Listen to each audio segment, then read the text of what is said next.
हाय, मैं नीलेश कुमार सिंह आपका हमारे इस channel civil services with Nilesh पे स्वागत करता हूं। और जैसा कि आप देख सकते हैं, आज की ये नंबर सिस्टम की आखिरी क्लास है। दोस्तों, हमने 12 क्लासेस में नंबर सिस्टम के टॉपिक्स कवर किए हैं। उसमें से एक दो क्लासेस में भी हमने सीसेट के क्वेश्चन डिस्कस किए हैं जो यूपीएससी ने हमसे पूछे हैं। इस क्लास में भी मैं बेसिकली आपको दिखाऊंगा वो क्वेश्चंस जो यूपीएससी ने पूछे हैं नंबर सिस्टम को लेके, और उसके बाद हम बढ़ेंगे अगली क्लास में जो कि परसेंटेज के ऊपर है। और मेरा आपको सजेशन है, सीसेट को बिल्कुल इग्नोर मत कीजिए। अभी तक अगर आपने सारी क्लासेस को नहीं देखा है तो ये सही वक्त है कि आप इन सारी क्लासेस को देख लें, क्योंकि अगर आप इन क्लासेस को अभी इग्नोर करेंगे तो बाद में ये क्लासेस बहुत सारी हो जाएंगे और आप भगा भगा के देखना चाहेंगे। आप सोचेंगे कि मैं 2 दिन के अंदर कवर कर लूँ, 3 दिन के अंदर कवर कर लूँ, जो कि बाद में आपके लिए तो हैक्टिक प्रोसेस हो जाएगा और आपको चीज़ें समझ में भी नहीं आएंगी। उससे कहीं ज़्यादा अच्छा है कि 2 से 3 दिन में एक क्लास आती है, उसमें आप इन क्लासेस को देखिए और कवर अप कर लीजिए। तो इस क्लास में आगे बढ़ने से पहले, लेकिन जैसा मैंने आपको हर बार आजकल एक नई कहानी सुनाता, तो एक नई कहानी के साथ मैं आपके सामने आया हूँ। ये कहानी एक राज्य की, उस राज्य में एक बेकर हुआ करता था। बेकर जानते हैं ना, जो बेकरी वाले होते हैं, जो ब्रेड बनाते हैं। तो बेकर हुआ करता था और अपनी ब्रेड्स को बनाने के लिए उसे मक्खन की जरूरत पड़ती थी। बेकरी के सामान बनाने के लिए उसे मक्खन की जरूरत पड़ती थी।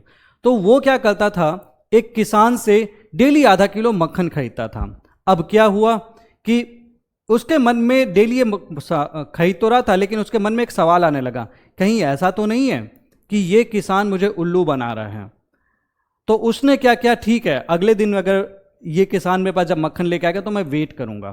तो उसने आया, तो उसने उस मक्खन को लिया और उसका जब वेट किया तो उसने पाया कि आधा किलो के वो पैसे तो देता था किसान को, लेकिन उसे सिर्फ 450 ग्राम मिलता था। ये बात उसे हजम नहीं हुई। उसने बोला हो सकता है इससे आज गलती हुई हो, चलो क्यों ना मैं एक दिन और चेक करता हूं। तो अगले दिन फिर वो किसान आया, उसने उससे देखा, मक्खन लिया और उसने फिर उसे वेट किया, तो उसको 450 ग्राम ही मिला। इससे वो बहुत ज़्यादा आग बबूला हो गया और वो वहाँ के राजा के पास गया किसान को लेकर। उसने बोला, महाराज इस किसान ने मेरे साथ बेईमानी की है। तो किसान ने उससे पूछा, क्या उस राजा ने उस किसान से पूछा कि तुमने ऐसा क्यों किया। तो किसान ने बोला, महाराजा साहब मेरी इसमें कोई गलती नहीं है। तो राजा ने पूछा, क्यों, ऐसा कैसे कह सकते हो, जब तुम इसे 450 ग्राम ही दे रहे हो आधे किलो के बदले, तो तुम कैसे बोल रहे हो कि तुम्हारी कोई गलती नहीं है। तो इस पे उस किसान ने बोला, ऐसा इसलिए है क्योंकि आज से लगभग मैं 1 साल से इनसे ब्रेड खरीद रहा था और मैं आधे किलो की ब्रेड ले जाता था इनसे, और मैंने लगभग 1 साल तक जो ब्रेड खरीदी, मैं हर बार आता था तो उससे एक पत्थर से वेट करके देखता था कि वो वेट कितना है।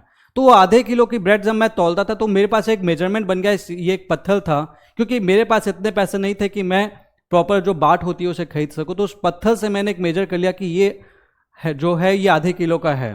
तो बेसिकली ये मुझे कम वेट देते, इसलिए मेरे पास कम वेट का पत्थर था और इसी पत्थर का यूज करके मैं उस मक्खन को तौलता था और वही मक्खन मैं इनको ला के देता था।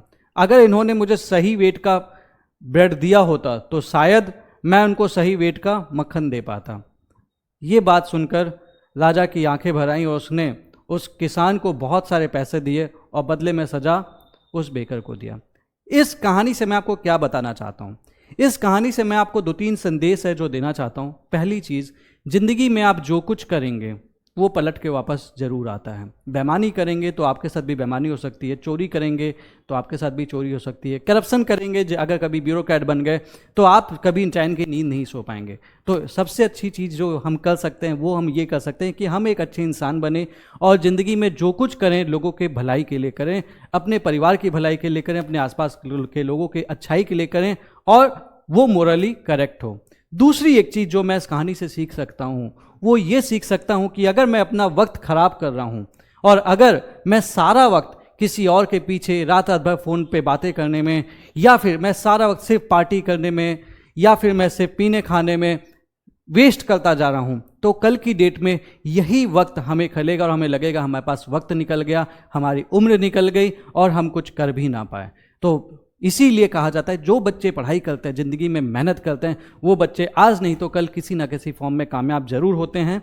तो मेरा आपको सलाह ये है कि आप उन बच्चों में बने जिन्होंने अपना वक्त का सदुपयोग किया है, सही डायरेक्शन में यूज किया है, सही डायरेक्शन में पढ़ाई की है और सिलेक्शन लिया है। तो चलिए इसी के साथ आगे बढ़ते हैं और वक्त का सदुपयोग करते हैं और पिछले साल के प्रीवियस क्वेश्चंस हम डिस्कस करते हैं। पहला सवाल, अगर n एक इंटीजर है 20 और 80 में। अच्छा देखिए, मैंने बहुत सारे मुझसे हिंदी मीडियम के बच्चे भी कह रहे थे कि सर हमारे लिए हिंदी मीडियम में भी क्वेश्चंस होने चाहिए। तो मेरी ये कोशिश है, देखिए मैंने गूगल ट्रांसलेशन का यूज़ किया है, क्लियरली बता रहा हूँ, जितनी मुझे हिंदी आती है उसके बेसिस पे चेक भी करने की कोशिश की है कि अगर कोई कन्फ्यूजन होता है तो इंग्लिश वर्जन तो सही है, हिंदी वर्जन को आप चेक कर लेना। वैसे वो भी सही होता है, गूगल ट्रांसलेशन ठीक ठाक काम करता है, तो मैंने उसका यूज किया है। तो कोई कन्फ्यूजन हो तो इंग्लिश वाला ट्रांसलेशन आप देख लेना। तो मेरा क्वेश्चन ये है कि 20 और 30 के बीच में अगर n एक इंटीजर है तो इसमें से कौन से नंबर हो सकते हैं n+7 एक्सेप्ट। तो ये 4 ऑप्शन दिए हैं। ये बहुत आसान सवाल है और अगर आप ये भी छोड़ के आए हैं तो समस्या वाली बात है। देखो मेरे से ये बोल रहा है कि जो भी मेरा इंटीजर है वो 20 और 80 के बीच में है, ठीक है। अब वो इंटीजर है तो वो इंटीजर की वैल्यू या तो 21 हो सकती है या 22 हो सकती है या फिर मैक्सिमम करते करते 79 हो सकती है, क्योंकि इसके बीच में है। ये लिखा है बिटवीन, इन शब्दों को पढ़िए, बिटवीन इसका मतलब ये बीच में है, बीच में, तो मैक्सिमम वैल्यू 79 हो सकती है। तो इसमें से कौन सी वैल्यूज हो सकती हैं n+7 की एक्सेप्ट।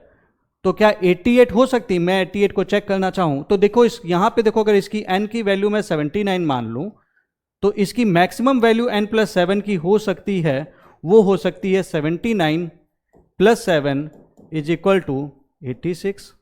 और यहां पे मैं 21 मानूं तो n+7 = 21 + 7 = 28।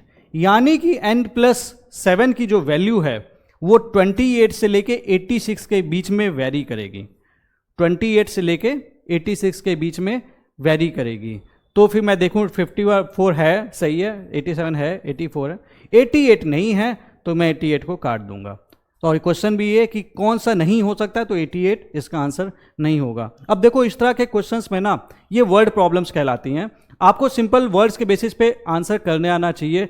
आपको इसके लिए एग्जैक्टली कोई अलग से पढ़ा नहीं सकता है, ये आपको भी अपना दिमाग लगाना पड़ेगा। इसके लिए आपको प्रैक्टिस करनी पड़ेगी, आपको मेहनत करनी पड़ेगी। तो उसके लिए CSE टॉपर पे आप प्रैक्टिस करते रहना, क्वेश्चंस अपलोड किए जाएंगे CSE टॉपर पे, तो आप प्रैक्टिस करते रहना, आपको क्वेश्चंस अच्छे मिल जाएंगे, ठीक है। अगला सवाल आते हैं। Consider the following statements of 2 consecutive integers. 2 consecutive integers में एक इवन है, ठीक है, 2 कंजिक्यूटिव इंटीजर्स हैं, एक इवन है। Square of the odd integer is of the form 8n+1, ठीक है। तो देखो जब भी 2 कंजिक्यूटिव इंटीजर होगा, अब इसमें क्या है कि कौन सा स्टेटमेंट करेक्ट है, 1 ओनली है, 2 ओनली है, दोनों सही हैं, ये BOTH नहीं होगा, ये BOTH होगा, या नीदर 1 and 2। तो देखो 2 कंजिक्यूटिव इंटीजर, मैं चाहे 5 6 लिख लूं, चाहे 6 7 लिख लूं, मुझे पता है कि जो 2 का मल्टीपल है वो हर एक नंबर के बाद रिपीट होता है। 2 4 8 10, 2 4 6 8 10 12 14, तो हर एक 2 नंबर के बाद वो रिपीट हो रहा है। तो बेसिकली सीक्वेंस कैसे चलता है, पहले ऑड आएगा, फिर इवन, फिर ऑड, फिर इवन, ठीक है। इसके पीछे भी चले जाओगे तो इवन, इससे पहले ऑड, इसी सीक्वेंस में नंबर्स चलते रहते हैं हमेशा। तो ये तो हमेशा सही है। 2 कंजिक्यूटिव इंटीजर लूंगा अगर तो एक इवन जरूर होगा कंजिक्यूटिव में और दूसरा भी ऑड जरूर होगा। तो अगर यहां पे लिखता 1 इज ऑड भी लिखा होता ना तो वो सही होता। और ये देखिए CDS 2017 का सवाल है। CDS का पेपर आपको पता है कि UPSC ही बनाती है। अब square of an odd integer, square of an odd integer is of the form 8n+1। अब देखो यहां पे इस टाइप के क्वेश्चंस आ जाना कि square of an odd integer, अगर मैं कोई ऑड इंटीजर ले लेता हूं, मान लो 3 ले लिया, ठीक है, तो मेरे को चेक करना ये 8n + 1 के फॉर्म में होगा, तो 3 स्क्वायर मैं लिख दूंगा, 3 स्क्वायर इज व्हाट 9। इसको मैं 8n के प्लस फॉर्म में लिख सकता हूँ, डेफिनेटली लिख सकता हूँ। 8n + 1 लिखना चाहूँगा, n = 1, ये 9 हो जाएगा।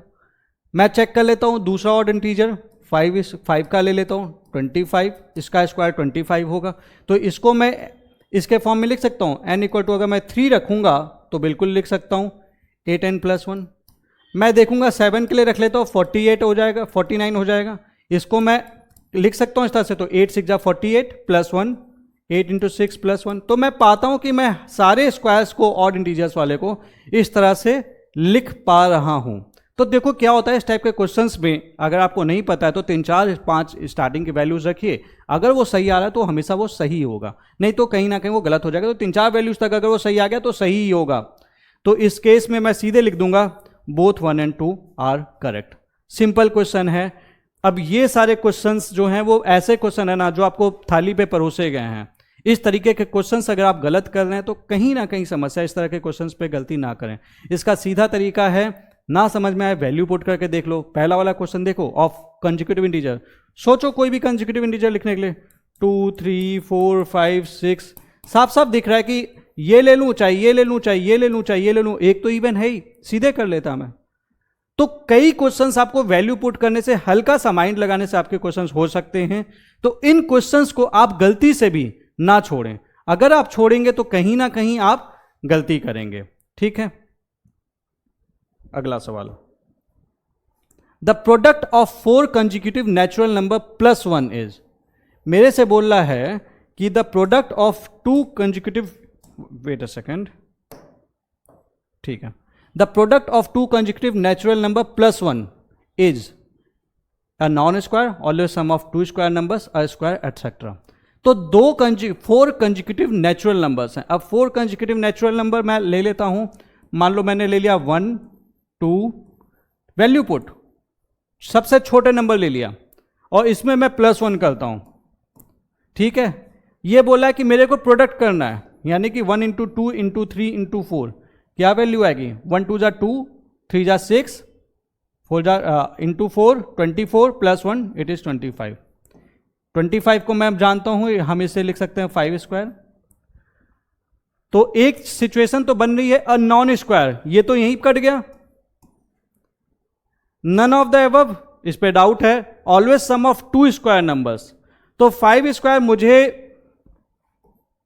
आई एम नॉट श्योर, लाइक अगर मैं 5 स्क्वायर देखना चाहूं तो 1 square + 4 square is not equal to 5 square, 2 square + 4 square is not equal to 5 square, 3 square + 4 square, तो यहां पे देखो 16 + 9, ये भी पॉसिबिलिटी है। Sum of 2 square numbers, sum of 2 square numbers, ये एक पॉसिबिलिटी बनती है। लेकिन मैं अब अगला नंबर देखता हूं। अगला जो नंबर बनेगा 2, 3, 4, 5 + 1।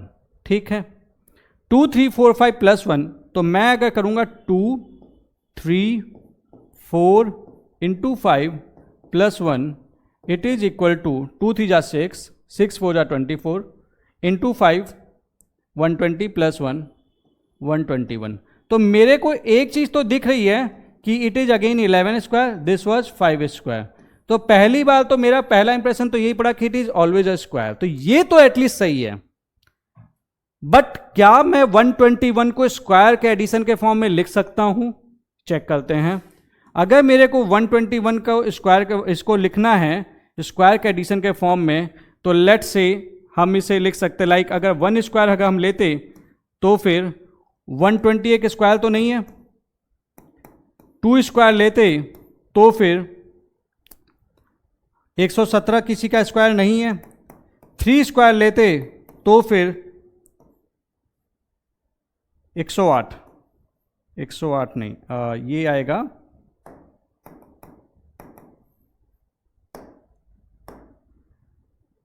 112 मुझे पता है किसी का स्क्वायर नहीं है।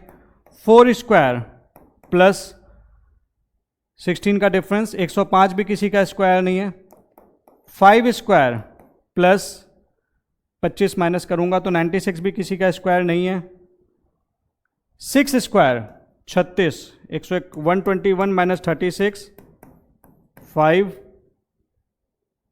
85, ठीक है, ठीक है, 85। Again this is not an square, 7 square plus, मतलब इसमें 121 में 49 माइनस करूंगा तो 2, 72 भी किसी का स्क्वायर नहीं है, 8 स्क्वायर, 121 में 64 माइनस करूंगा तो 7, 57 नहीं है, 9 स्क्वायर प्लस 30 नहीं है, 10 स्क्वायर प्लस 11 नहीं है, प्लस 21 नहीं है, अब 11 स्क्वायर तो ये खुद ही है, तो कोई पॉसिबिलिटी नहीं बन रही है, तो ये वाली ऑटोमेटिकली कट जाएगी, फिर ये होगी। अच्छा, मैंने क्या ज़रूरत थी चेक करने की? क्या होता है कभी कभी अगर आपसे पूछ दिया कि इसमें से कौन सा ऑप्शन सही है, तो बी और सी मुझे दोनों क्लैरिफाई करने पड़ेंगे, तो मैं इसलिए चेक कर लेता हूँ ताकि मैं श्योर हो जाऊँ। ऑल्दो आप इस पे नहीं जाते तो आप सही ही मार्क करके आते, बट इट्स ऑलवेज बेटर कि हम पॉसिबिलिटी चेक कर लें। अब इस तरीके के क्वेश्चंस आप सीधे वैल्यू पुट करके कर सकते थे, सीधा, कोई कंफ्यूजन नहीं होना चाहिए, सीधा वैल्यू पुट करो, इस तरीके के क्वेश्चंस आपके हो जाएंगे। अब ऐसा नहीं करना है बार बार कि भाई हर जगह x लेना है, हर जगह n लेना है, नहीं, हम वैल्यू पुट करेंगे और वैल्यू पुट करने से हमें दिख रहा है कि हमारा क्वेश्चन हो जाए तो हम कर लेंगे। क्यों हम जबरदस्ती की पचड़े में पड़ेंगे? क्योंकि मैथमेटिक्स के साथ एक चीज़ है कि अगर एक जगह पे ये सही हो रहा है कोई फॉर्मूला, तो वो जनरली दूसरी जगह पे सही होगा। फॉर्मूला दिया है ना, या फिर कोई रिजल्ट दिया है, तो वो रिजल्ट अगर एक केस में भी गलत है तो वो रिजल्ट गलत है, प्रोवाइडेड ये नहीं लिखा हुआ। वो अगर ये लिखा हुआ है कि भाई इस एक्सेप्शन को छोड़ के ये सही होगा तो बात अलग है, अदरवाइज अगर एक जगह भी वो गलत है तो गलत होगा। तो हमने वैल्यू पुट करके इस क्वेश्चन को कर लिया। अगला सवाल, what is the unit digit in the expansion of this? 57242। ये देखिए सीसेट 2023 का सवाल था ये। इसका पावर था 9 इंटू 7 इंटू 5 इंटू 3 इंटू 1। तो इस तरह से के एक्सप्रेशन में अगर मुझे लास्ट डिजिट निकालना है, मैंने आपको सिखाया था लास्ट डिजिट निकालना है अगर मुझे, तो मैं बेसिकली इसकी साइक्लिसिटी चेक करूंगा।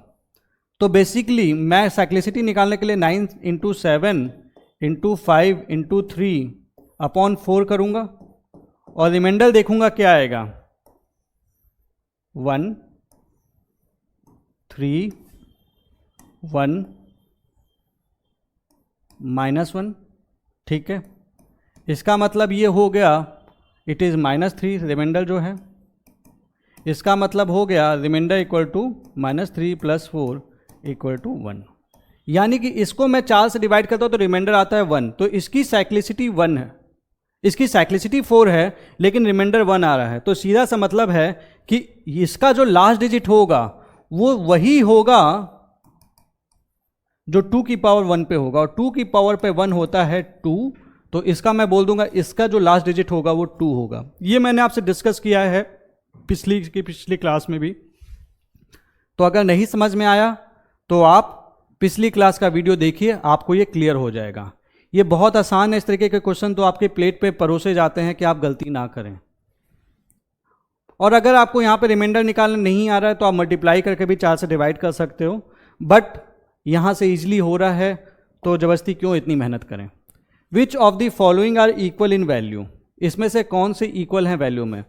तो मुझे पता है 4 की पावर 1 इज इक्वल टू 4, 1 की power 4 it means 1 into 1 into 1 into 1 that is 1। 4 की पावर 0, कोई भी नंबर की पावर 0 होगी दैट इज इसकी वैल्यू ऑलवेज 1 होगी। एंड 0 की पावर 4, 0 को 4 बार मल्टीप्लाई करेंगे तो आपस में 0 ही देगा। तो मुझे मिल रहा है 4 की पावर 0 एंड 1 की पावर 4 इज इक्वल टू 1, 1 की पावर 4 एंड 4 की पावर 0। तो 2 and 3 आर द आंसर। अब ये देखो, ये ऑल्दो बहुत पुराना सवाल है बट इस तरीके के भी सवाल यूपीएससी पूछ चुका है, और कभी आपको कॉन्सेप्ट चेक करने के लिए मन घूम ही गया, पूछ दिया, तो अब ये थाली में परोसा गया क्वेश्चन आप छोड़ के आओगे तो समस्या है। सीसेट क्वालिफाई करना है तो ऐसे क्वेश्चन तो आपके छूटने भी नहीं चाहिए, ठीक है। अगला सवाल, if x is a positive integer इस तरीके से कि 2x प्लस 12 ये परफेक्टली डिविजिबल है x से, ठीक है। Then the number of possible values of x is perfectly divisible है, इसका मतलब रिमाइंडर 0 आएगा और इसको मैं x ये डिवाइड करूंगा तो 12/x निकल के आएगा, ठीक। इससे मैं ये लिख सकता हूं। अब ये तभी पॉसिबल है, अब मुझे बेसिकली तभी पॉसिबल है रिमाइंडर आपका 0 आएगा जब 12 को x एग्जैक्टली डिवाइड कर दे, एग्जैक्टली डिवाइड कर दे।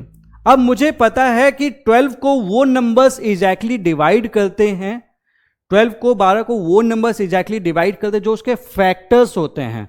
तो 12 के मैं फैक्टर्स निकाल लूंगा। 12 के फैक्टर्स निकालने के लिए मुझे पता है कि मैं 12 को लिख सकता हूं 2 स्क्वायर, 2 2 जा 4 इंटू 3। और अगर मैं किसी को नंबर को उसके प्राइम नंबर के फैक्टर्स के फॉर्म में लिख दिया तो मैं इसके नंबर ऑफ फैक्टर्स निकालने के लिए आपको याद होगा फॉर्मूला इक्वल टू 2 + 1, ये इसका पावर 1 था, into 1 + 1 which is 3 into 2 equal to 6। 6 इसका सीधे आंसर हो जाएगा, 6 इसका सीधे आंसर हो जाएगा। बहुत आसान सवाल है, CAPF 2014 का ये सवाल है।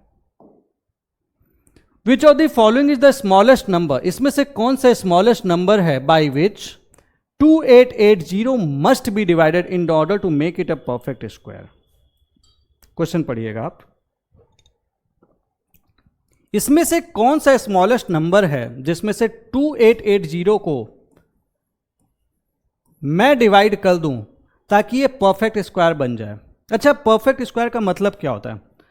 परफेक्ट स्क्वायर का मतलब ये होता है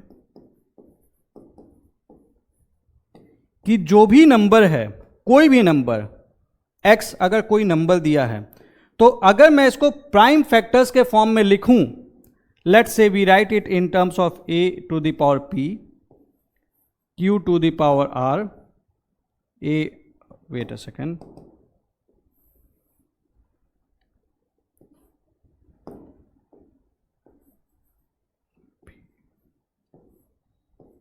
a की पावर p, b की पावर q और c की पावर r लिख रहा हूं। अगर मैं इसे लिख रहा हूं तो ये सारी चीजें इवन होनी चाहिए, क्योंकि इवन होगा तभी तो ये किसी का परफेक्ट स्क्वायर बनेगा, तभी तो भाई क्या कहते हैं चीजें हो पाएंगी। फॉर एग्जाम्पल, अगर मेरे से पूछता है लेट्स से कि 120 परफेक्ट स्क्वायर है कि नहीं, तो मैं 120 को क्या लिख सकता हूं? आई कैन राइट 120 एज, चलो 120 छोड़ते हैं, हम इससे भी आसान नंबर लेते हैं। मेरे से पूछा इसने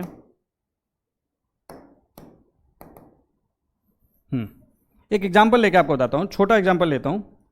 लेट्स से मेरे पास आया, बोलते हैं कि सर 18 क्या ये परफेक्ट स्क्वायर है? तो मैं पाऊंगा, क्योंकि मैं ऐसे तो मुझे ये भी पता है कि भाई 4 4 16 होता है और 5 5 25 होता है, तो ये परफेक्ट स्क्वायर नहीं होगा। लेकिन मैं इस तरीके से चेक करना चाहता हूं, तो मैं क्या लिख सकता हूं? इसको लिख सकता हूं 3 स्क्वायर इंटू 2, लिख सकता हूं ना।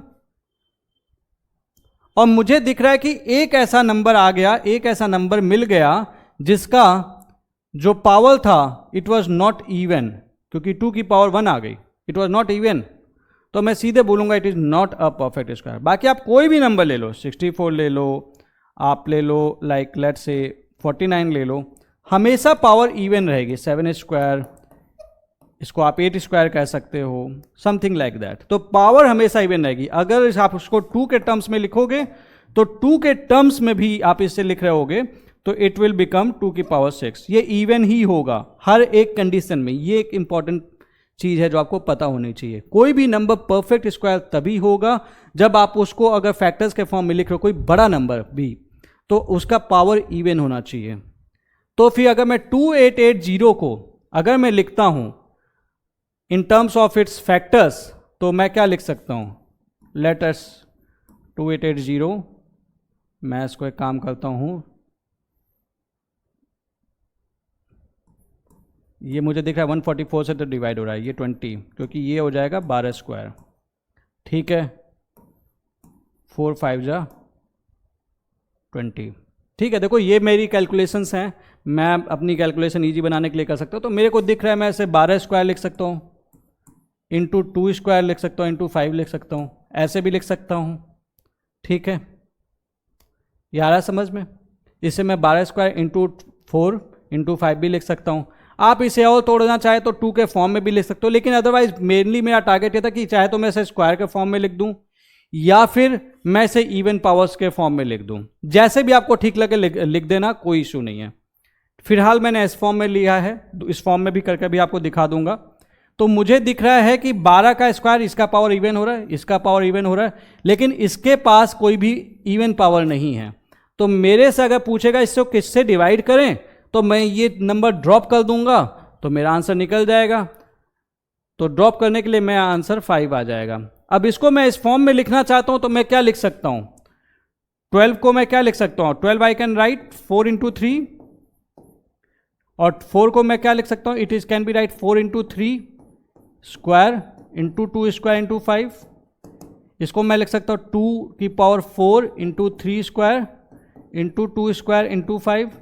इसको मैं लिख सकता हूं 2 की power 6 into 3 square into 5। Again बात वही पड़ेगी, क्योंकि इसके इवन पावर्स हैं तो इवन पावर्स को अपन को छेड़ना नहीं है, ऑड पावर को छेड़ना है। जो ऑड पावर है वो हटा देता हूं। और सपोज करो कि अगर कुछ ऐसा आता, अब यहां पे 5 की जगह ना सपोज 5 क्यूब होता, है नहीं, लेकिन अगर होता तो मेरे को ये 5 क्यूब हटाना पड़ता। और अगर मैं इसे पूछता कि स्मॉलेस्ट नंबर क्या हटाएं, अगर स्मॉलेस्ट नंबर क्या हटाएं, तो 5 क्यूब को मेरे को 5 स्क्वायर बनाना था, इवन बनाना था, तो मैं केवल एक 5 ड्रॉप करता, तब भी उत्तर यही होता। ठीक है, बेसिकली नहीं, ठीक है, मैं ये थोड़ा सा मिस्टेक कर गया। ये चीज बेसिकली क्या है, मुझे जो स्मॉलेस्ट मतलब नंबर से जिससे डिवाइड करना था, तो मेरे को 5 से अगर मैं डिवाइड कर देता तो इसका पावर इवन आ जाता। तो मेरा टारगेट टोटल इवन बनाने का था, तो एक 5 ड्रॉप करते ही आंसर मेरा निकल के आ जाता, तो मेरा तब भी उत्तर 5 होता। यानी कि अगर यहां पे 5 की पावर 515 भी होता, 515, तो भी मैं सिर्फ 5 से डिवाइड कर देता तो वो 5 की पावर 514 आ जाता। मैं बोल देता कि भैया खाली 5 से डिवाइड कर दो, इवन बन जाएगा। तो मेरा मेन टारगेट क्या था? मेरा मेन टारगेट ये था कि मैं इस तरह से इसको अरेंज कर सकूं कि पावर इवन हो जाए। जितना छोटा नंबर हटा सकूं मैं हटा दूंगा, मेरा उत्तर निकल के आ जाएगा। अब सपोज करो, यहां से आपको एक एग्जांपल देता हूं। Suppose there is a question, और किसी नंबर का जो पावर है 2 की पावर 121 आया है, इंटू 3 की पावर लेट से 72 आया है, इंटू 5 की पावर लेट से 10 आया है, इंटू लेट से 7 की पावर 9 आया है। ठीक है, और मेरे से बोल रहा है कि इसमें मैं क्या डिवाइड करूं कि मेरा उत्तर जो है वो परफेक्ट स्क्वायर बन जाए। तो मुझे पता है इसमें से अगर मैं एक 2 का पावर हटा दूंगा तो 2 की पावर 120 बचेगा जो इवन है, तो मैं यहां को उसको 2 से डिवाइड करूंगा। इसका इवन है नहीं छेड़ूंगा, इसका इवन है नहीं छेड़ूंगा, इसका ऑड है तो इसमें एक पावर हटाऊंगा तो इसको मैं 7 ले लूंगा। तो 2 इंटू 7 इज द आंसर। ये क्वेश्चन दूसरे फॉर्म में भी मुझसे पूछ सकता है। ये मुझसे बोल देगा इसमें क्या मल्टीप्लाई करूं कि ये परफेक्ट स्क्वायर बन जाए। तो अगेन मेरी कोशिश ये होगी कि मुझे इसको परफेक्ट स्क्वायर बनाने के लिए इसमें केवल इंटू 2 कर दूंगा तो इसकी पावर इवन हो जाएगी। तो अब 2 की पावर 120 हो जाएगी, तो इसमें इंटू 2 करूंगा और इसमें इंटू 7 करूंगा, तो उत्तर दोनों केस में 2 इंटू 7 इक्वल टू 14 ही आएगा। ठीक है, तो बिल्कुल कंफ्यूज ना हो, इस मेथड से आप सारे क्वेश्चंस कर सकते हो, सारे जो भी इस टाइप के क्वेश्चन आएंगे, कंफ्यूज ना हो। अगला सवाल आता है,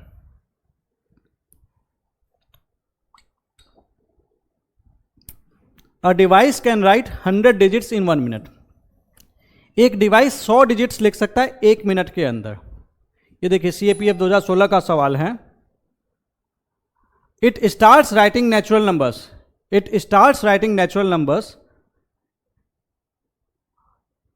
the device is stopped after running it for half an hour, it is found that the last number it was writing is incomplete, the number is.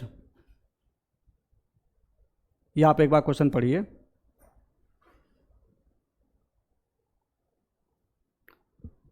So basically ये number ये कह रहा है कि ये device can write 100 digit 1 minute में। 1 minute में कितने डिजिट लिख सकता है? 100 डिजिट, पहली कंडीशन। ठीक, इसने नेचुरल नंबर्स लिखना शुरू किया, तो बेसिकली ये मेरे को ये चीज बता रहा है कि इसने 1 से लिखना शुरू किया, 1 2 3 4 इस तरह से लिखना शुरू किया, क्योंकि ये दिया हुआ it start writing natural numbers, whole number नहीं दिया है, नेचुरल नंबर्स, नेचुरल नंबर में 1 से स्टार्ट होता है। The device is stopped after running it for half an hour, आधे घंटे तक ये डिवाइस चला, 30 मिनट्स तक, और फिर ये स्टॉप हो गया। ठीक, इट इज फाउंड दैट जो लास्ट नंबर ये लिख रहा था ये इनकम्प्लीट है, पूरा नहीं लिख पाया, तो ये नंबर कौन सा है? ठीक, तो आधे घंटे तक चला था, तो सबसे पहले मैं ये पता करने की कोशिश करता हूं कि कितने डिजिट्स इसने लिखे होंगे, कितने डिजिट्स लिखे होंगे। 1 मिनट में 100 डिजिट, तो 30 मिनट में 30 × 100 इक्वल टू 3000 डिजिट। ठीक है, 3000 डिजिट्स इसने लिखे होंगे। मुझे इतना पता है कि इसने 3000 डिजिट लिखे हैं। अब आप याद करना जो हमने पहली क्लास में डिस्कस किया था, जब क्लास 1 या क्लास 2 थी, आप देखना उसे कि 1 to 9 तक मैं टोटल डिजिट्स जो लिखता हूं वो 9 लिखता हूं। 1 से 99 तक जो मैं टोटल डिजिट लिखता हूं वो लिखता हूं 189। और ये मैंने करने का सिंपल तरीका आपको ये बताया था कि अगर ये 2 डिजिट्स का है, मतलब 1 से 99 तक, तो लास्ट 9 लिख दूंगा और मेरा जो डिजिट्स होगा वो हमेशा, अगर 2 डिजिट के लिए पूछा तो 3 डिजिट में आंसर होगा, 3 डिजिट पूछा तो 4 डिजिट में आंसर होगा। तो लास्ट प्लेस हमेशा 9 लिखूंगा, और ये वाला place number of digits -1 that is 2 - 1 that is 1, और उसके बीच में सिर्फ 8 से भर दूंगा। तो 1 से 999 तक अगर इसी फॉर्मूले बेसिस पे मैं करूं तो मैं क्या बोल सकता हूं, कितने डिजिट्स लिखे होंगे? 1 2 3 4। ये चीजें मैं आपको सिखा चुका हूं, फिर भी मैं रिवीजन करा रहा हूं। यहां पे मैं 9 लिखूंगा, टोटल डिजिट्स थे 3, तो यहां पे लिखूंगा मैं 3 - 1 = 2, और बीच में 8 से भर दूंगा। तो मुझे दिख रहा है कि 999 तक मैंने 2889 डिजिट्स लिख लिए हैं। 999 तक मैंने 2889 डिजिट्स लिखे हैं। ठीक है, यानी कि 999 तक मैंने 2889 डिजिट्स लिखे हैं। अब 1 मिनट में मैंने 100 डिजिट्स लिखे थे, 3000 डिजिट्स टोटल थे, हमने निकाला था 3000 डिजिट्स हमारे, 3000 डिजिट्स हमारे टोटल थे। तो एक्स्ट्रा डिजिट कितने हुए मेरे? तो मेरे जो एक्स्ट्रा डिजिट हुए वो कितने हुए? 3000 - 2889 इट इज 111। ठीक है, 111 एक्स्ट्रा डिजिट हुए। अब मुझे पता है 999 के बाद मेरे पास जो अगला नंबर है वो 1000 है, यानी कि 4 डिजिट्स यूज होने लगे, 4 डिजिट्स होने लगे। तो 111 है, तो कितने नंबर्स मैंने लिखे होंगे जो कंप्लीट 4 से डिविजिबल हो रहे होंगे? वो हैं 4 2 जा 8, 31, 4 3 जा 12, 4 7 जा 28, बचेगा 3। ठीक है, तो 1000 पहला नंबर था, तो 27वां नंबर क्या आएगा? 1026। तभी तो, क्योंकि ये पहला काउंटिंग है ना, 1001 से हम नहीं काउंट कर रहे, हम 1000 से काउंट कर रहे हैं। तो 1026 तक तो मैंने जो लिखे होंगे वो लिखे होंगे टोटल डिजिट्स कितने? 3000 में 3 कम, क्योंकि 3 रिमाइंडर आ रहा है। ठीक है, उसके बाद मैं लिख रहा हूँगा 102, और मैं 7 लिखना चाहता हूँगा लेकिन मैं लिख नहीं पाया हूँगा। मैं 7 लिखना चाहता हूँगा और मैं लिख नहीं पाया हूँगा, इसलिए जो इसका उत्तर निकल के आएगा, जो इसका, अच्छा ये लास्ट डिजिट,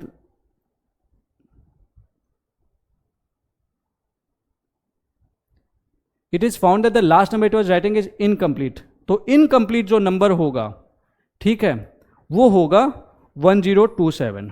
और अगर मेरे से कंप्लीट नंबर पूछ देता तो मैं जो मेरे से अगर पूछता कि भाई कंप्लीट नंबर कौन सा है, तो वो मैं 1026 बोल देता। क्यों? क्योंकि देखिए यहाँ पे आप देख रहे हैं 27 नंबर इसने लिख दिए पूरे।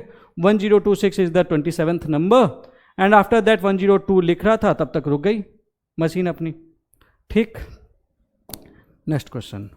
A number consist of 2 digits. एक नंबर में 2 डिजिट दिए हुए हैं, तो 2 डिजिट दिए हुए हैं, तो वो नंबर मैं एक्स वाई तो मान ही सकता हूँ, इसको मैं लिख सकता हूँ 10x प्लस वाई। ठीक, if the digits interchange places and the new number is added to the original number, interchange places इसका मतलब इससे मैं लिख सकता हूँ 10y प्लस एक्स, इसको मैं ऐड कर दूंगा तो मेरा निकल के आएगा 11x plus 11y equal to 11x plus y. तो ये पूछ रहा है कि resulting number will always be divisible by, तो मुझे साफ साफ दिख रहा है ये 11 से भी डिविजिबल होगा और x प्लस वाई की जो वैल्यू होगी उससे होगा, तो 11 दिया हुआ है 11 में कर दूंगा। सिंपल क्वेश्चन, ये थाली पे परोसे गए क्वेश्चन है, ये क्वेश्चन गलती से भी गलत नहीं होने चाहिए।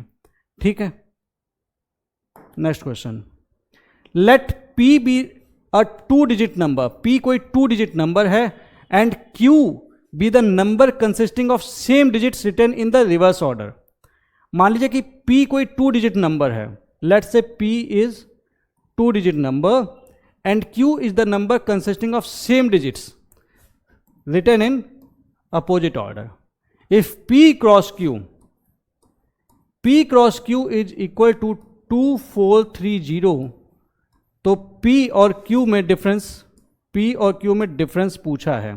तो देखो पहली चीज तो ये है कि मैं p को लिख सकता हूं 10x प्लस वाई, q को लिख सकता हूं 10y प्लस एक्स, डिफरेंस लूंगा तो मेरा ये निकल के आएगा 9x माइनस वाई। ये देखो माइनस करोगे सीधा सा calculation, 10x minus x 9x and फिर 10 minus 10y plus y, it is 9y, minus में जाएगा तो ये निकल के आएगा। ठीक है, अब मेरे से ये पूछ रहा है कि ये चीज दी हुई है, अब p को क्रॉस q इज 2430, ये दिया हुआ, what is the difference between p and q, p और q के बीच में डिफरेंस पूछा है। अब एक चीज समझना, ये चीज आपको समझने वाली है, p और q कोई दो नंबर हैं जिसका मल्टीपल 2430 है, इसका एक सीधा सा मतलब है कि मैं इसको लिख सकता हूं 243 इंटू 10 लिख सकता हूं ना, और लास्ट में 0 है, इसका क्या मतलब हुआ कि एटलीस्ट एक डिजिट का कोई नंबर, अगर ये 2 डिजिट्स हैं तो एक डिजिट का नंबर यहां पे 5 होगा, और अगर यहां पे 5 होगा तो यहां पे कोई इवन डिजिट होगा, तभी तो 10 बनाओगे। याद कीजिएगा मैंने जब आपको सिखा रहा था कि लास्ट डिजिट यूनिट प्लेस पे क्या डिजिट्स होंगी, तो ये उसका एप्लीकेशन ही है। तो यहां पे 5 होगा और यहां पे कोई इवन नंबर होगा, कोई इवन होगा, मुझे नहीं पता कौन सा इवन होगा, लेकिन एटलीस्ट इवन जरूर होगा। ठीक, अब इसके बाद मैं क्या करूंगा, आप इस क्वेश्चन को एक बार देखिए, ठीक है, फिर डिस्कस करते हैं, एक बार समझिए। ठीक है, तो अगर मैं एक चीज लेकिन समझ पा रहा हूं कि मेरा यहां पे 5 है, तो मुझे एक चीज ये दिख पा रही है आराम से कि अगर यहां पे 5 है तो 5 एटलीस्ट यहां पे भी जरूर होगा, एटलीस्ट यहां पे 5 जरूर होगा। ये जो है ये नंबर, ये 5 जरूर होगा, क्योंकि यहां पे लास्ट डिजिट 5 है तो यहां पे भी 5 होगा। ठीक है, अब मैं यहां पे वैल्यू पुट करने की कोशिश करता हूं। तो मेरे पास नंबर इस फॉर्म का है, 2 नंबर्स हैं, एक में 5 लास्ट में है, एक में 5 यहां पे है, और यहां पे इवन है, यहां पे भी, क्योंकि ये दोनों सेम ही है, ये इवन है। तो मेरे पास इवन के लिए ऑप्शंस क्या क्या बचेंगे, पहले मान लो मैं 0 ही ले लेता हूं, 2 4 6 8, यही ऑप्शंस बनेंगे।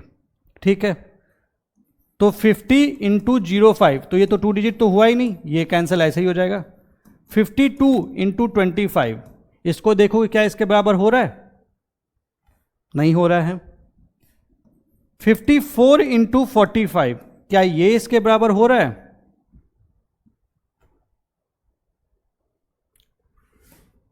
2430 अपॉन 45, 9 5 जा 9 2 जा 18, 63, 9 7 जा 63, 270, 5 5 5 4 जा 5 5 जा 25,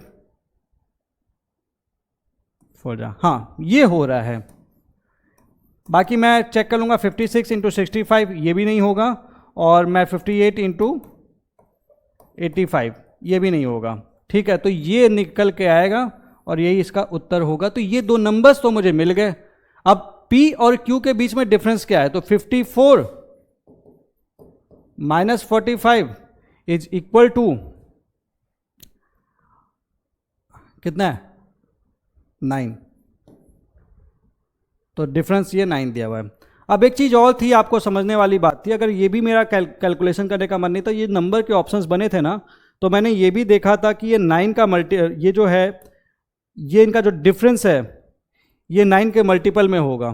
तो यहाँ पे डिफरेंस था 45, ये था 9 के मल्टीपल में, यहाँ पे डिफरेंस, अच्छा ये सारे बन रहे हैं, चलो उस ऑप्शन को हम रहने देते हैं, बट क्रॉस चेकिंग से हमारा ये आंसर निकल जा रहा है। तो हमने 5 ऑप्शंस बनाए और इसे कर लिया।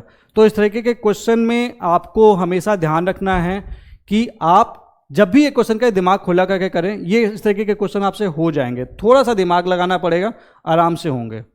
और ये CSET 2022 का एक अच्छा सवाल था। तो the difference between 2 digit number, देखिए आपके पास क्वेश्चन है, द डिफरेंस 2 डिजिट नंबर में and the number obtained by interchanging the position of digits is 54।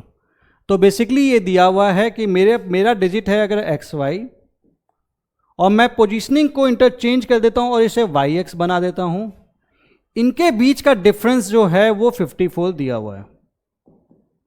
ठीक है, ये सीधा सीधा ऐसा दिया हुआ है। अब ये क्वेश्चन आपसे पूछ रहा है कि the sum of the 2 digits, अब देखिए डिजिट्स कौन कौन से हैं, डिजिट्स हैं X और Y। हमारे 2 डिजिट्स कौन से हैं, पहली चीज आप ये समझ लिए, 2 डिजिट्स हमारे हैं X और Y, यही तो हैं आपके डिजिट्स X और Y। अब ये क्वेश्चन है, the sum of the 2 digits of the number can be obtained if the product of the 2 digits is known, the difference between the 2 digits of a number can be obtained. तो देखो आपको ये बात पता है, XY को मैं लिख सकता हूं 10x प्लस वाई, YX को मैं लिख सकता हूं 10y minus plus x, subtract करूंगा तो मेरे पास निकल के आएगा 9x माइनस वाई, ये तो आप लोग जानते हैं। अब मेरे पास दिया हुआ इसका जो डिफरेंस है, it means 9x minus y is equal to 54 which implies x minus y is equal to 6। तो डिफरेंस मुझे निकालना था दोनों डिजिट्स का, तो मैं x माइनस वाई ही तो ढूंढ रहा था, तो यानी कि डिफरेंस मैं निकाल सकता हूं, ये तो है। और ये CSET 2021 का सवाल है। दूसरा क्वेश्चन ये कह रहा था, दूसरा क्वेश्चन मुझसे ये कह रहा था, the sum of the 2 digits of a number can be determined, मतलब मैं x प्लस वाई की वैल्यू निकाल सकता हूं अगर product of the 2 digits is known. तो मुझे एक बात पता है, x प्लस वाई का whole square is equal to x minus y का होल स्क्वायर प्लस 4xy। ये फॉर्मूला है, अलजेब्रा में यूज होता है। तो अगर मुझे x माइनस वाई का वैल्यू पता है, डिजिट्स का प्रोडक्ट पता है, तो मैं x प्लस वाई को निकाल सकता हूँ। ये वैसे आगे जाके ये आएगा, बट स्टिल अभी के लिए आप जान लीजिए कि आप इसे आराम से निकाल सकते हैं। ठीक है, तो x प्लस वाई की वैल्यू निकाली जा सकती है, x माइनस वाई की वैल्यू दी हो और एक्स वाई की वैल्यू दी हो। तो यहाँ पे बिल्कुल नहीं कन्फ्यूजन होना है, दोनों निकाले जा सकते हैं। ऑल्दो मैं आपको ये चीज़ अलग से भी कराऊंगा अलजेब्रा के टाइम पे। तो इसका आंसर हो जाएगा C। अगला सवाल, the digit in the units place of the product 81 into 82 into 83 into dot dot dot up to 99, unit place पूछा है, तो सीधा सा पता है कि बीच में 90 भी आया होगा। बीच में 90 आ गया तो सीधे सी मतलब है कि लास्ट में अगर एक बार भी 0 आ गया तो 0 तो जरूर आएगा, 0 हमेशा लास्ट में लेते हैं, तो 0 आएगा। ठीक है, तो लास्ट में 0 आएगा, ये सीधे 0 हो जाएगा। CDS 2015 का बहुत ही आसान सवाल है, इसमें कंफ्यूज ना हो। या फिर अगर आपको ऐसे नहीं समझ में आया तो आपको पता है 5 का मल्टीपल तो आएगा ही, 90, 85, 95, तो ऑब्वियस सी बात है लास्ट में तो 0 आना ही है। और कितने 0 आएंगे ये सवाल बन गया। तो 85 में मेरे पास एक 5 है, 90 में मेरे पास एक 5 है, 95 में मेरे पास एक 5 है, 3 0 आएंगे, 0 0 0, लास्ट में तो 3 0 जरूर होंगे, बाकी जो हो। ठीक है, बहुत आसान सवाल था। चलिए आगे बढ़ते हैं। All odd prime numbers up to 110, 110 तक जितने भी ऑड प्राइम नंबर से मल्टीप्लाई किया गया, तो what is the unit digit in this product? जितने भी ऑड प्राइम नंबर्स हैं, 3 हो गया, 5 हो गया, 7 हो गया, 11 हो गया, ठीक है, डॉट डॉट डॉट डॉट, इन सबको हमने मल्टीप्लाई कर दिया, ठीक है।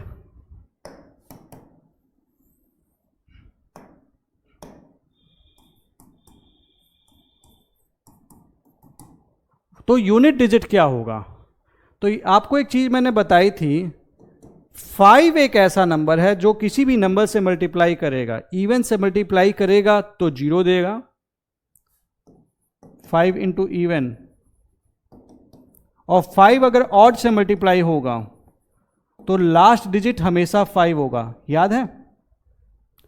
तो लास्ट डिजिट ऑड से मल्टीप्लाई होगा तो ऑड होगा, तो बाकी सारे तो जो मल्टीप्लाई हो रहे होंगे वो तो ऑड दे ही रहे होंगे, लेकिन एक बार भी अगर मेरे पास 5 आ गया और सारे ऑड यूज हो रहे हैं तो इसलिए यूनिट प्लेस पे तो 5 ही होना है। और अगर ये सारे होते और अगर सीधे दिया होता कि एक 5 दे दिया होता और इसमें इवन नंबर्स भी होते तो 0 हो जाता, क्योंकि इवन के साथ मल्टीप्लाई होकर 10 तो निकलना ही है, ठीक है। वो अलग बात है कि नंबर ऑफ जीरोज कितने होंगे, वो नंबर ऑफ 5 और नंबर ऑफ 2 के ऊपर डिपेंड करेंगे। तो फिलहाल इसका जवाब जो होगा वो 5 होगा। और सीधे CDS 2018 का सिंपल, बहुत ही सस्ता सवाल है, इजी वे में किया जा सकता है। तो 5 इंटू इवन इज 0, लास्ट में डिजिट 0 होगा, 5 into odd numbers is last में 5, उसको देना ही है। अगला सवाल, what is the unit place in the expansion of 7 की पावर 73? अब ये देखिए बहुत आसान सवाल है, हमने आपसे डिस्कस भी किया था जब यूनिट प्लेस ऐसा पूछे। 7 की साइक्लिसिटी ये मुझे पता है 4 है, तो इसका मैं रिमाइंडर निकालूंगा, इसका रिमाइंडर निकालूंगा तो r इक्वल टू 1 निकल के आएगा। इसका मतलब इसमें जो लास्ट में आएगा वो सेम होगा जो 7 की पावर में 1 में आएगा, विच इज इक्वल टू 7। तो इसका आंसर सीधे 7 आप निकाल दोगे बिना किसी कंफ्यूजन के, ठीक है।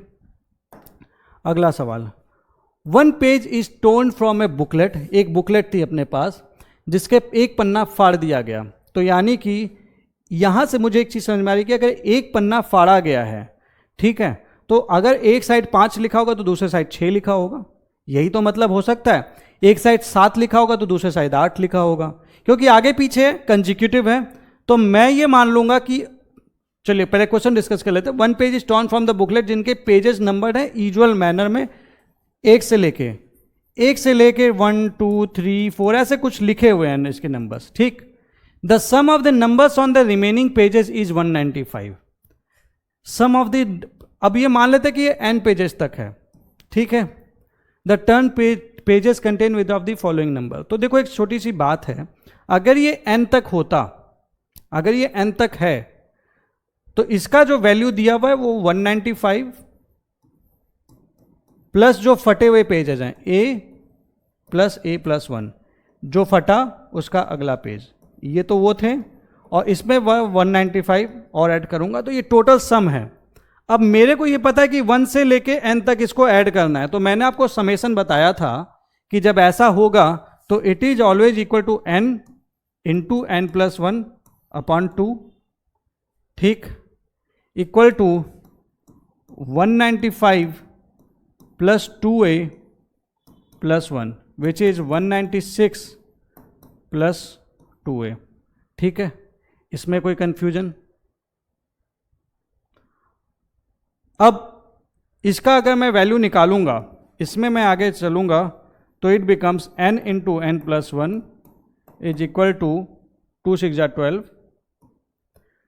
2 9 जा 18 19, 392 प्लस 4a, 392 प्लस 4a, ठीक है।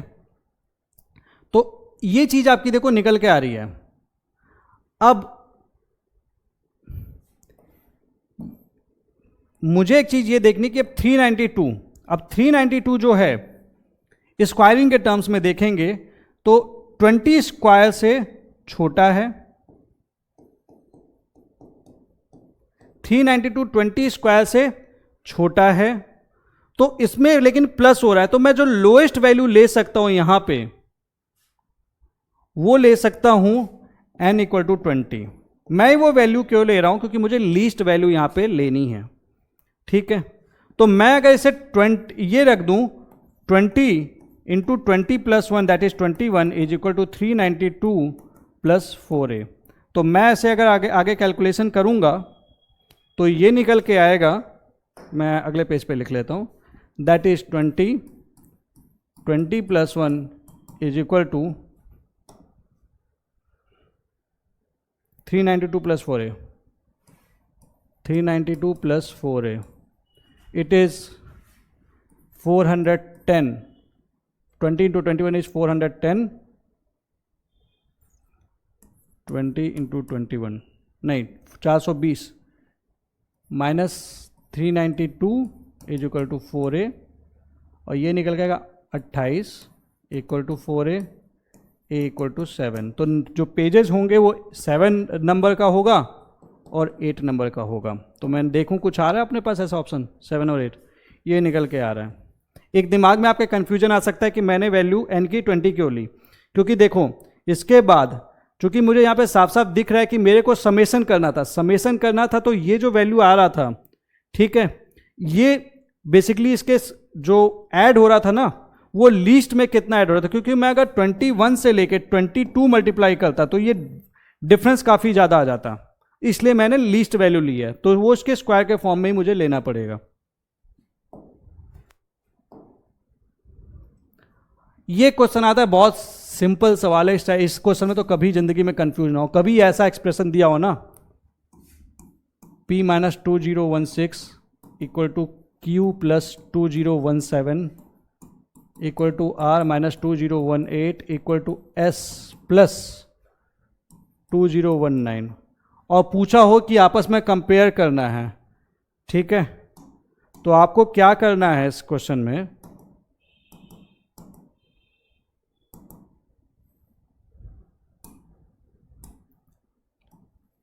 इस टाइप के क्वेश्चन में अगर कंपैरिजन के लिए दिया हो तो सीधे, क्योंकि सारे की वैल्यू इक्वल है, इक्वल टू आप k मान लिया करो। तो p minus 2016 is equal to k, so p को मैं लिख सकता हूं k प्लस 2016, सीधा सा है। q को मैं लिख सकता हूं k माइनस 2017, r को मैं लिख सकता हूं k प्लस 2018, s को लिख सकता हूं k माइनस 2019। दिमाग नहीं लगाना इसमें ज़्यादा, इसको k से कंपेयर करो, k इक्वल टू k लिख दो और उसके टर्म्स में लिख दो। सबसे बड़ा कौन सा है, k में जब सबसे ज़्यादा वैल्यू ऐड हो रही होगी तो प्लस 2018 है, क्योंकि यहाँ पे तो कट रही है, यहाँ पे बढ़ रही है। तो CSET 2020 का ये सवाल था, बहुत आसान सवाल था, सीधे निकल के आएगा r सबसे बड़ा नंबर है। Question number 17, student was asked to multiply A number by 25। एक नंबर को मल्टीप्लाई करना था 25 से, इसने इंस्टेड 25 की जगह नंबर को मल्टीप्लाई कर दिया 52 से, 25 की जगह 52 से इंटरचेंज कर दिया, और इसको 324 ज़्यादा मिला, तो इंटरचेंज कितना किया 27, इसके चलते इसको डिफरेंस कितना ज़्यादा मिला 324 का गैप मिला। तो व्हाट इज द नंबर जो था,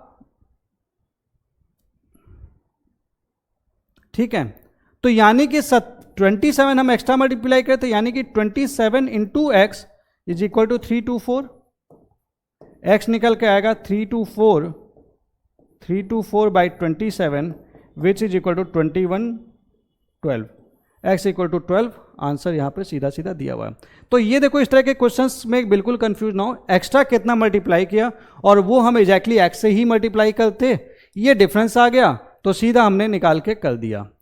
बट अगर इसमें कंफ्यूजन है तो आप दूसरे तरीके से भी कर सकते हैं, लेकिन वो आपकी कैलकुलेशन लंबी बनाएगा कि भाई एक्स था, हमने इसको 25 से मल्टीप्लाई करना था, लेकिन हमने मल्टीप्लाई कर दिया 52x से, तो मुझे दिख रहा है 52x minus 25x, now this is equal to 324, ठीक है, यहां पे भी x की वैल्यू वही निकल के आएगी 12। तो जैसे ऐसे कर लो चाहे ऐसे कर लो, सीधा कैलकुलेशंस हैं, सिंपल चीजें हैं, आराम से आप कर सकते हैं। A gardener has 100 plants, 100 plants है गार्डनर के पास, उसको इस तरह से प्लांट करना है कि number of rose number of रोज ये है, number of rose is and the number of columns remains the same. Number of rows remains and the number of columns is the same. What is the minimum number of plant that he needs more for this purpose? तो इसका देखो सीधा सा मतलब है कि number of रोज और number of column तभी होंगी बराबर जब इनका multiple x into x is an square. Basically मतलब जब ये नंबर ऑफ रोज और नंबर ऑफ कॉलम सेम होंगी, यानी कि वो स्क्वायर हो जाएगा. मुद्दे की बात है कि इस क्वेश्चन में यही कह रहा है कि 1000 प्लांट्स हैं और नंबर ऑफ रोज भी सेम है, नंबर ऑफ कॉलम भी सेम है. तो सीधा सा मतलब है मैं number of rows is equal to column करूंगा, तो इसका मतलब है कि नंबर ऑफ प्लांट्स कितने होंगे. अगर यहाँ पे हम एक्स प्लांट लगा रहे थे, यहाँ पे भी रोज और कॉलम सेम थी, तो एक्स इंटू एक्स करेंगे तो बेसिकली मेरे को एक एक्स स्क्वायर के फॉर्म में एक टर्म चाहिए होगा. अब मेरे से मिनिमम नंबर ऑफ प्लांट्स पूछा है जो कितने चाहिए, तो जो लोएस्ट स्क्वायर नंबर है 1000 से ऊपर वो मैं देख लेता हूं. तो मुझे पता है 1000 से ऊपर जो लोएस्ट स्क्वायर नंबर है वो एक्चुअली 1024 है. ये मुझे याद है कैलकुलेशंस वाइज, अगर आपको याद नहीं है तो आप इसे ध्यान रखें. 1024 1000 से ऊपर है और सीधे यहाँ पे आप निकालेंगे कितना है, फिर डिफरेंस कितना है 24 का आ जाएगा, तो आप इसे कर लेंगे. ये बहुत इजी सवाल था, सीसेट 2013 में पूछा गया था. ठीक है, आगे बढ़ते हैं. In aid of charity, CSAT 2016 का सवाल है. हर स्टूडेंट क्लास में contribute as many rupees as the number of students. So अगर नंबर ऑफ स्टूडेंट्स एस हैं तो हम लोग क्या कर रहे हैं, एस रुपीज ही कंट्रीब्यूट कर रहे हैं. In the aid of charity every student in the class contribute as many rupees as the number of students in the class. तो इतना ही तो पैसा इकट्ठा हुआ है. With the additional contribution of ₹2 only, ₹2 extra contribution एक बच्चे ने किया. टोटल कलेक्शन 443 निकल के आ गया. तो कितने स्टूडेंट्स है क्लास में, सीधा सीधा क्वेश्चन दिया हुआ है. इसका मतलब s square plus 2 equal to 443, s square equal to 441, और 441 मुझे पता है 21 का स्क्वायर है, तो इसका मतलब एस इक्वल टू 21 आ जाएगा. कितने बच्चे हैं क्लास में, 21 बच्चे हैं. ये आपका सीसेट 2016 का सवाल था. बहुत ही आसान सवाल था. इस तरह के क्वेश्चन आपके पास कह रहे हैं ना थाली में परोसे जाता है, ऐसे क्वेश्चन कभी गलती से मत छोड़ना. जितनी प्रैक्टिस करोगे उतना आपका माइंड क्लियर होता चला जाएगा. What is the maximum value of m. M की मैक्सिमम वैल्यू क्या हो सकती है अगर दिस इज डिविजिबल बाई 3 की पावर एम. तो देखो एन दिया हुआ है, n equal to 90 into 42 into 324 into 55. It is divisible by, और ये डिविजिबल दिया हुआ है 3 की पावर m. तो m की मैक्सिमम वैल्यू क्या हो सकती है. तो सीधा सा मतलब है कि यानी कि इसमें 3 की मैक्सिमम पावर क्या होगी, यही तो सवाल है. तो यहां पे मैं देख सकता हूं 90 को मैं क्या लिख सकता हूं, 90 को मैं लिख सकता हूं 9 इंटू 10. तो यहां से मुझे मिलेगा 1 स्क्वायर 3 स्क्वायर मिलेगा. यहां पे मैं क्या कर सकता हूं, इसको लिख सकता हूं 42 को मैं लिख सकता हूं 14 3 जा. तो यहां से मुझे 3 की पावर 1 मिलेगी. 324 को मैं क्या लिख सकता हूं,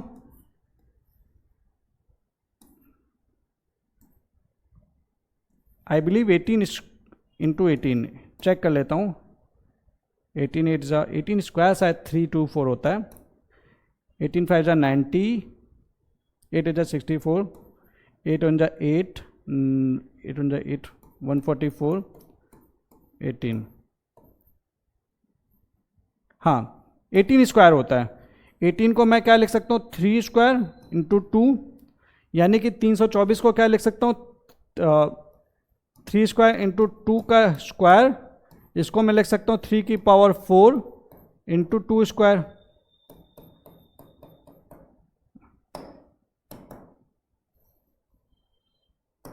मुझे मतलब है 3 की पावर 4 से मैक्सिमम कितनी होगी, तो मैंने केवल वो ले लिया.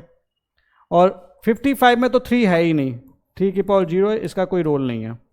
ठीक है, तो मेरे पास यहाँ पे है 3 स्क्वायर, 3 की पावर 1 और 3 की पावर 4. अब मैं इसे ऐड कर दूंगा, 3 की पावर 2 प्लस 1 प्लस 4, 4 1 5 6 7. तो 3 की पावर 7 इसका मैक्सिमम पावर होगा जो 3 का होगा यहाँ पे.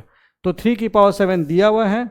मतलब m की वैल्यू जो मैक्सिमम पूछी है वो 7 आ गई, तो ये उसका उत्तर निकल के आ गया। ठीक है, अब अगला सवाल है,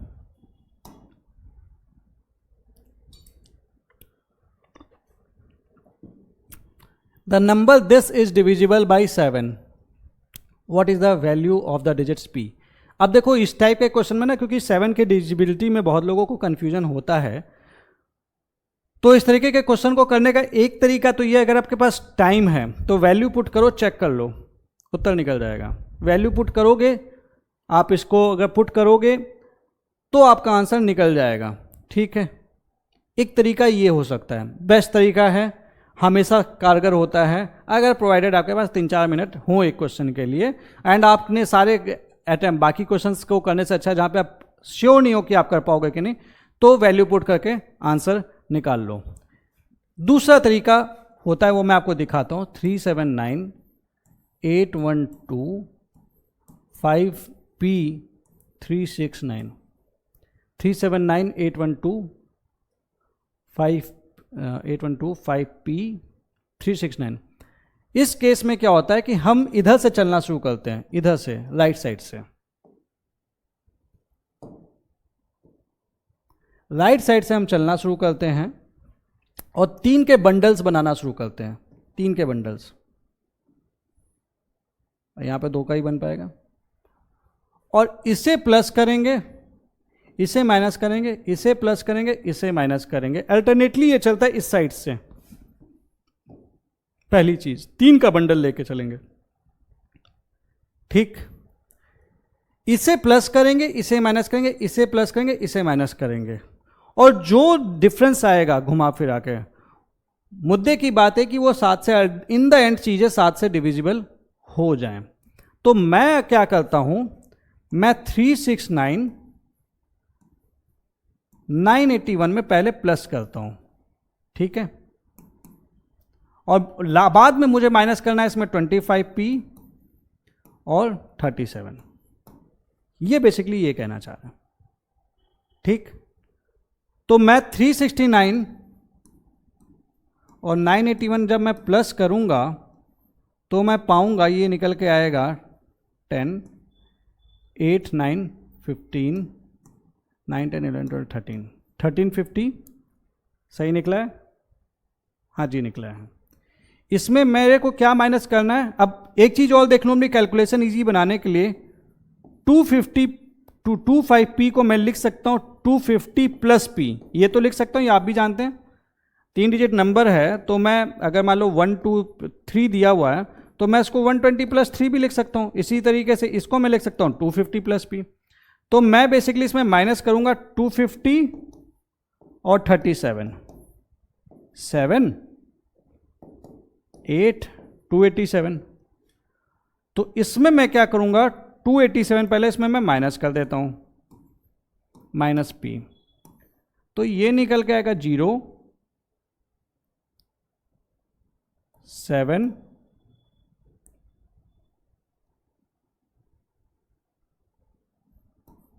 1070 माइनस P, 1070 माइनस P, ये निकल के आएगा।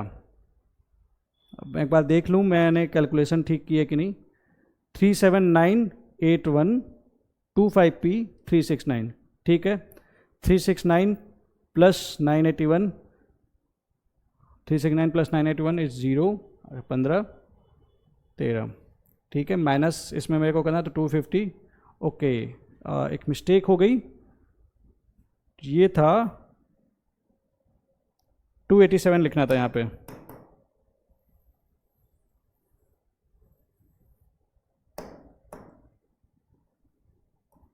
-287 माइनस P, ये 287 था ना, मैंने गलत लिख दिया था, ठीक है, ये आएगा 3, 14, 1063 माइनस P। अब ये निकल के आएगा 1063 माइनस P, ठीक है। तो मेरा मकसद इतना है कि इन ईदर वे ये नंबर 7 से डिविजिबल जरूर हो, तभी ये डिविजिबल होगा। ये भी एक डिविजिबिलिटी का तरीका है, आप चेक भी कर सकते हैं बाद में, ठीक है। तो अब मैं इसको देखूंगा, इसको क्या लिख सकता हूं, 1063 को मैं अलग से 7 से डिवाइड करके देखता हूँ, तो 7 1 जा 7, 36, 7 6 जा 7 5 जा 35, 13, 7 1 जा 7, 6।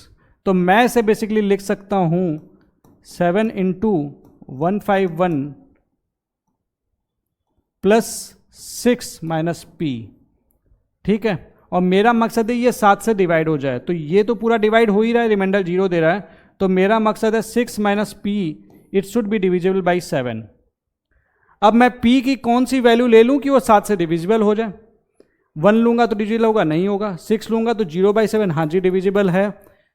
7 लूँगा तो नहीं होगा, -1 आ जाएगा। 9 लूँगा तो भी नहीं होगा, तो p का वैल्यू यहाँ पे 6 आ जाएगा। तो ये भी तरीका है, आप कर सकते हो, जो तरीका अच्छा लगे अपना लेना, आपका आंसर निकल जाएगा। तो 7 वाले क्वेश्चन में इस तरह से आएगा, तो आप 3-3 का लेके कर सकते हो।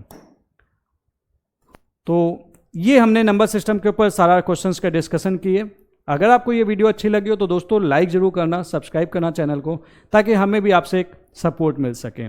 बाकी टेलीग्राम चैनल जरूर सब्सक्राइब कर लीजिएगा, UPSC prelims with Nilesh. And अगर आपको पीवाईक्यूज चाहिए, आपको पॉलिटी का मैंने बहुत ही शानदार पीवाईक्यू बनाया, it's a very massive hit, आप नीलेश CIR 442 से डाउनलोड कर सकते हैं, इट्स फ्री।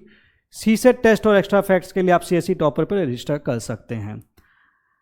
बाकी आपका जो कमेंट होता है वो हमारे लिए भी एक मोटिवेशन की तरह काम करता है, तो जरूर कमेंट करें, हमें बताएं कि आपको ये वीडियो कैसी लग रही है। नेक्स्ट क्लास परसेंटेज की होगी, और परसेंटेज के बाद हम अगली क्लासेस पे रन करेंगे। देखिए नंबर सिस्टम सबसे बड़ा टॉपिक था, इसलिए उसमें 13 क्लासेस भी, बाकी सारे टॉपिक्स में इतनी क्लासेस नहीं होंगी।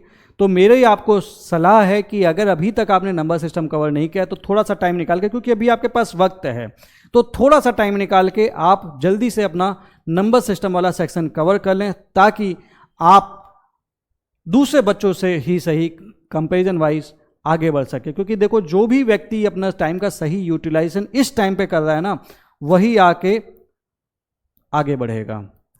तो बस इसी उम्मीद के साथ कि आप जिंदगी में कुछ अच्छा कर पाएं, मैं इस वीडियो को एंड करता हूं। Thank you very much. This was Nilesh Kumar Singh.